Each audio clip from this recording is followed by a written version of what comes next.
Praise the lord. దేవుడి నామానికి మహిమ ఘనత ప్రభావాలు కలుగును గాక. మొదటి దినవృత్తాంతములు 12వ అధ్యాయం 18వ వచనం.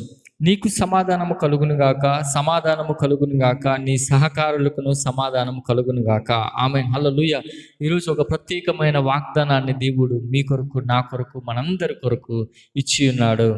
దేవుడు నీకు, నీ కుటుంబానికి, నీ పిల్లలకు సమాధానాన్ని ప్రకటిస్తూ ఉన్నాడు. సమాధానాన్ని విడుదల చేస్తూ ఉన్నాడు. సమాధానాన్ని నీకు ఇవ్వబోతూ ఉన్నాడు. సమాధానం అనే సహాయము నీకు చేయబోతున్నాడు.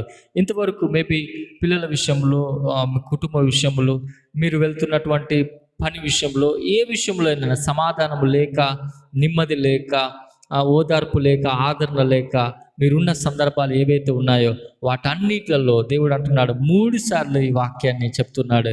3 విషయాలుగా ఈ వాక్యాన్ని వివరిస్తున్నాడు.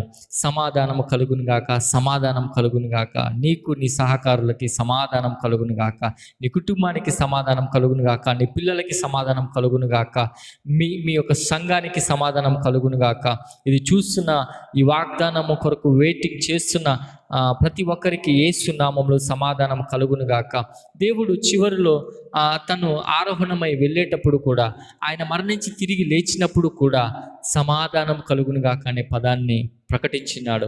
సమాధానం కలుగును గాక అనే పదాన్ని పలికి ఉన్నాడు, ప్రవచనాన్ని పలికి ఉన్నాడు. ఎందుకంటే ప్రతి ఒక్కరికి సమాధానము అవసరం. సమాధానము, శాంతి అనేది చాలా అవసరం. అందరికీ అది అవసరమై ఉన్నది.